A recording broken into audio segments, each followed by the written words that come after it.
गरुड़ पुराण अध्याय 4। मनुष्यों को कौन से कर्म के कारण नरक मिलता है। गरुड़ जी ने कहा, हे केशव, किन पापों के कारण पापी मनुष्य यमलोक के महामार्ग में जाते हैं और किन पापों से वैतरणी नदी में गिरते हैं तथा किन पापों के कारण नरक में जाते हैं, वह मुझे बताइए। श्री भगवान वाच। श्री भगवान बोले, सदा पाप कर्मों में लगे हुए शुभ कर्म से विमुख प्राणी एक नरक से दूसरे नरक को, एक दुख के बाद दूसरे दुख को तथा एक भय के बाद दूसरे भय को प्राप्त होते हैं।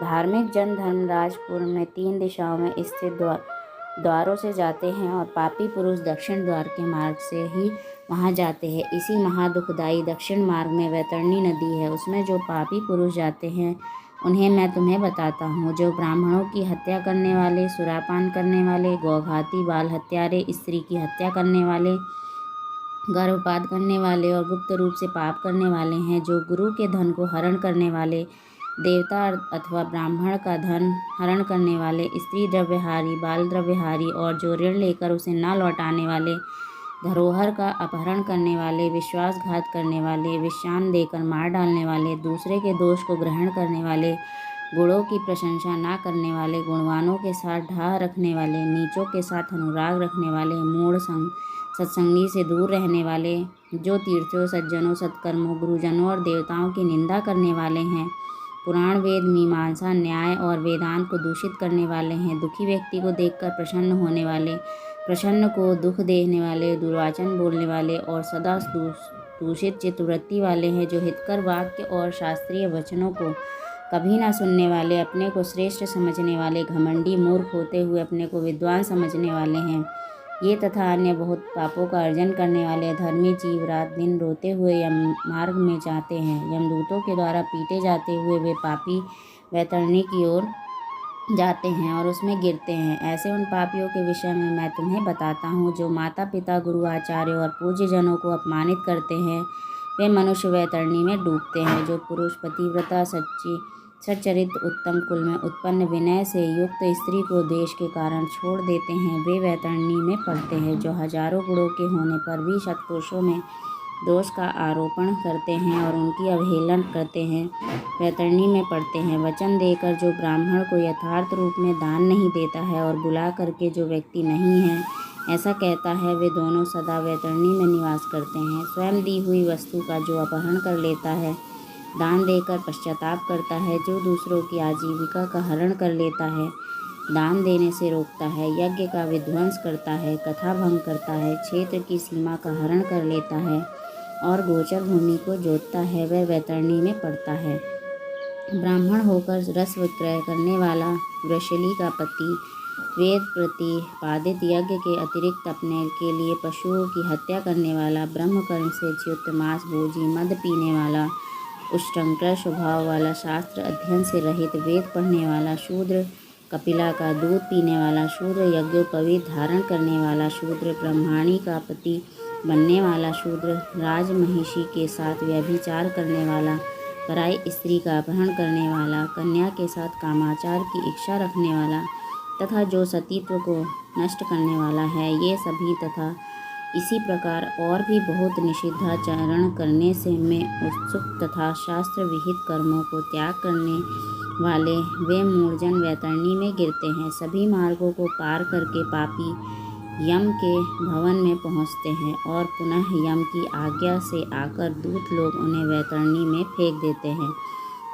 हे खगराज, यह वैतरणी नदी कष्ट प्रदान करने वाले सभी प्रमुख नरकों में सर्वाधिक कष्टप्रद है। इसीलिए यमदूत पापियों को उस वैतरणी में फेंकते हैं। जिसने अपने जीवन काल में कृष्णा गाय का दान नहीं किया अथवा मृत्यु के पश्चात जिसके उद्देश्य से बांधवों द्वारा कृष्णा गौ नहीं दी गई तथा जिसने अपनी और्ध व दैहिक क्रिया नहीं कर ली या जिसके उद्देश्य से और दैहिक क्रिया नहीं की गई हो, वे वैतरणी में महान दुख भोग करके वैतरणी तट स्थित शालमली वृक्ष में जाते हैं। जो झूठी गवाही देने वाले, धन पालन का ढोंग करने वाले, छल से धन का अर्जन करने वाले, चोरी द्वारा आजीविका चलाने वाले, अत्यधिक वृक्षों को काटने वाले, वन तथा वाटिका को नष्ट करने वाले, व्रत तथा तीर्थ का परित्याग करने वाले, विधवा के शील को नष्ट करने वाले हैं, जो स्त्री अपने पति को दोष लगाकर पर पुरुष से आसक्त होने वाली है, ये सभी और इस प्रकार के अन्य पापी भी शाल्मली वृक्ष द्वारा बहुत ताड़ना प्राप्त करते हैं। पीटने से नीच गिरे हुए उन पापियों को यमदूत नरकों में फेंकते हैं। उन नरकों में जो पापी गिरते हैं उनके विषय में मैं तुम्हें बतलाता हूँ। वेद की निंदा करने वाले नास्तिक, मर्यादा का उल्लंघन करने वाले कंजूस, विषयों में डूबे रहने वाले दंभी तथा कृतज्ञ मनुष्य निश्चय ही नरकों में गिरते हैं। जो कुआं, तालाब, बावली, देवालय तथा सार्वजनिक स्थान, धर्मशाला आदि को नष्ट करते हैं, वे निश्चय ही नरक में जाते हैं।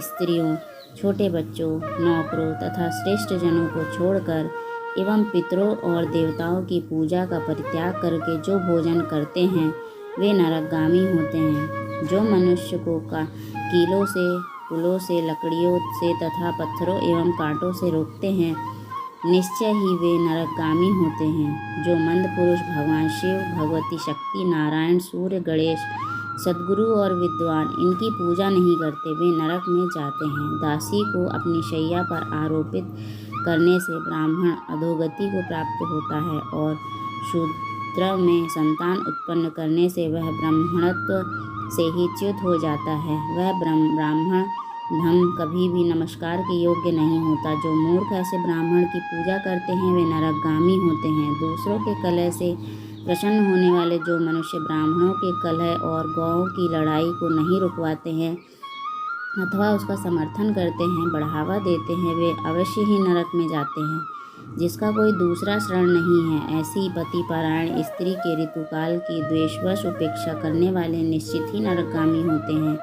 जो कामांध पुरुष रजस्वला स्त्री से गमन करते हैं अथवा पर्व के दिनों में, जल में, दिन में तथा श्राद्ध के दिन में कामुक होकर स्त्री संग करते हैं, वे नरकगामी होते हैं। जो अपने शरीर के मल को आग, जल, उपवन मार्ग अथवा गौशाला में फेंकते हैं, वे निश्चित ही नरक में जाते हैं। जो हथियार बनाने वाले, बाण और धनुष का निर्माण करने वाले अथवा इनका विक्रय करने वाले, वे नरकगामी होते हैं। चमड़ा बेचने वाले वैश्य, केश का विक्रय करने वाली स्त्रियां तथा विष का विक्रय करने वाले, ये सभी नरक में जाते हैं। जो अनाथ के ऊपर कृपा नहीं करते हैं, सत्पुरुषों से द्वेष करते हैं और निरपराध को दंड देते हैं, वे नरकगामी होते हैं।